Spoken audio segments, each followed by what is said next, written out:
So I'm Lauren. I was a former trauma therapist. I have a master's degree in social work. I opened my own business with my ex-husband, treatment center. I sold it my half to him, divorced now.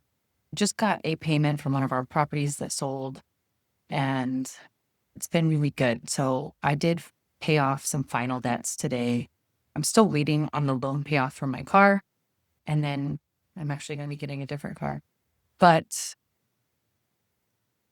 everything's different and everything's the same. I do feel finally a little bit more in control. I have been on a minimalism kick, frugal living, slow living for 6 months now. Don't get me wrong, I've been on and off since 2008, but I'm rereading my second book on minimalism that I ever read, and it's called You Can Buy Happiness. And it's about a woman and her husband, and they move into a tiny home, but they slowly downgrade. And she talks a lot about taking things slow when you're minimizing. And I had a $100 digital camera. That's all I could afford at the time. And I just ordered my really cool Sony camera today. I mean, hitting that purchase button that was a lot. So I know I talk about low buys and saving money, but I am making a one-time purchase of a refurbished MacBook Pro, and I've never been an Apple computer user. I have always used PCs, so fingers crossed that I learn that quickly. I'm excited about iMovie for editing. I use Descript right now, which is an AI editor that I pay for. I did order a new camera. I did order a laptop.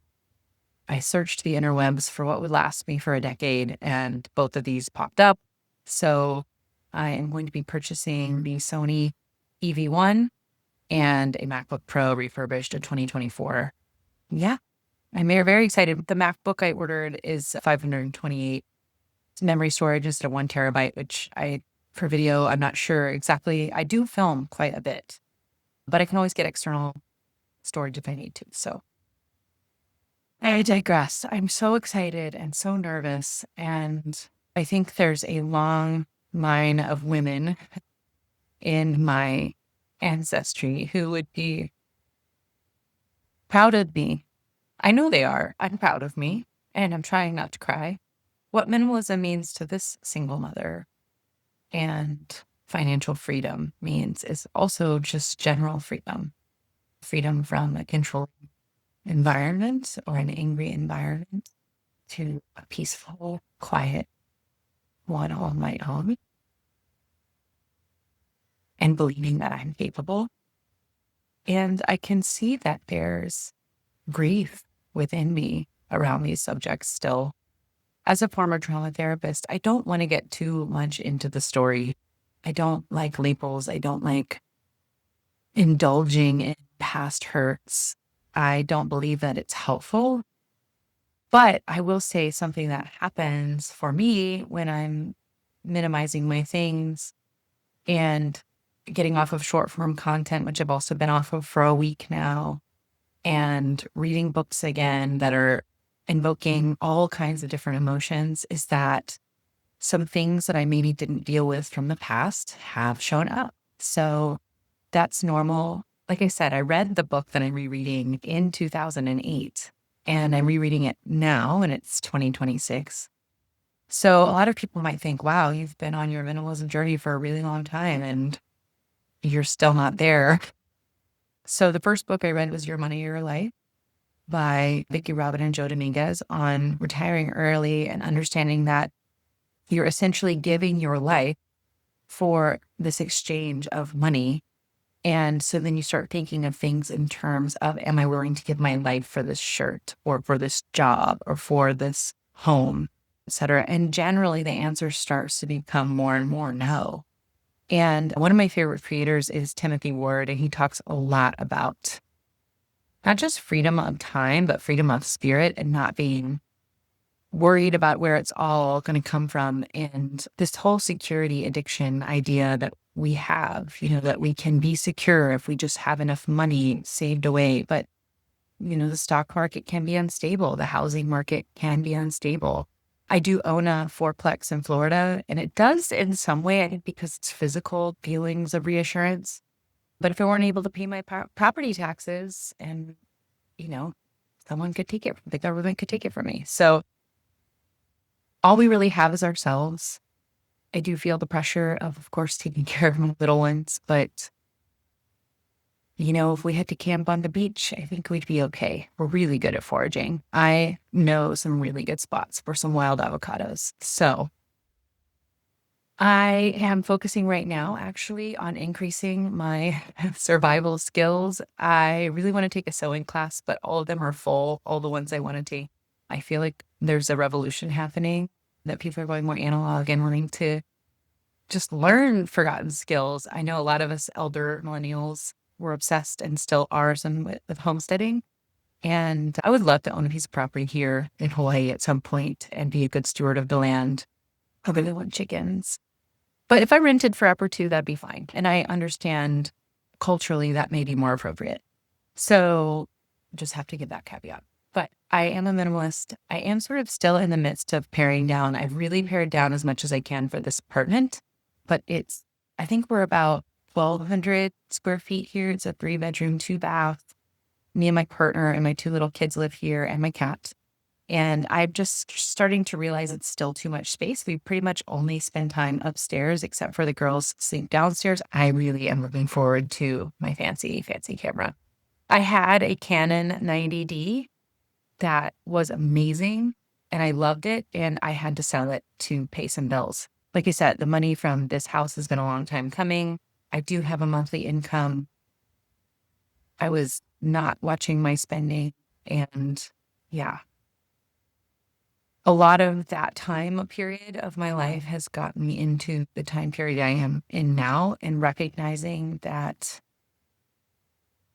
I don't need to be buying anything anymore. I was definitely a TikTok addict for a long time, for years, maybe a year and a half. I have a good following on TikTok, and I have made money on TikTok. I'm still posting some clips from my videos here, over there, but I don't have it on my phone. Right now, I'm obsessed with Facebook Marketplace and the Prius that I'm going to be buying. It's hard for me to not be obsessed with cars. I actually have this small feeling that potentially just keeping the car that I have would be fine. I do love my car. It only gets 19 miles to the gallon city. The insurance is actually not that expensive on it. It's an RX 350. I think there's a heated steering wheel. But I am giving it up because I did the math on the savings over the next 5 to 10 years. And it's like, if you invest the money that you save monthly, it ends up being like 70 grand at the end of 10 years. So yeah, that's worth it to me. But I'll be looking at the Prius V. I know they don't make it anymore, but there's several on island. There's one with like 27,000 miles on it. That's pretty expensive, but would be a good investment. Or I can get one with high mileage. That's about $10,000 less. So I haven't made that decision yet. I'm going to weigh the pros and cons again. Again, I have 2 little kids and I drive a lot. So reliability is key. And it's difficult in some Toyotas to see if there is any oil leaks because they have those big covers over the engine. So I definitely need to bring a mechanic. So what? There. But it's also a Toyota. Sorry, I have rambled now for a while, but I just wanted to say welcome. If you're here to not just talk about physically decluttering and downsizing, but you want to talk about financial freedom, but really like the freedom of spirit that comes with freeing up your time to sit with who you really are, to know if what you're even doing is your idea or if it was imposed on you by the masses or by someone else, or maybe even your parents. Like, we're all such unique little individuals in this machine, and we're so interesting that way. I know there are people who will be very similar to me, and there will be people who will be very different from me, and this content will not resonate. That's okay. Nobody is me. And I get influenced a lot by the people I love on YouTube. I love Timothy Ward. I love the Cottage Fairy, her 86 square meters. There's some amazing channels. And I am deeply interested in learning more about film and documentary style filmmaking and small, short cinematic films for YouTube. And with my new fancy camera, I can do all that. I do need to get a microphone, I'm realizing, because they say that sound is the most important thing other than video. I'm very drawn to both in a video, but that you can have poor quality video, but if you have poor quality sound, like you're finito, please comment and like and subscribe. Thank you to you beautiful, beautiful people who were with me in the beginning. I love being a content creator. It's definitely not for everyone. I've been making videos on TikTok now for about a year, just kind of chronicling my divorce process. And I definitely want to get off the divorce subject and into like joyful, peaceful living. Thank you. Welcome. Like and subscribe for more. And I hope to see you back here. And please leave comments if you are one of us. Okay.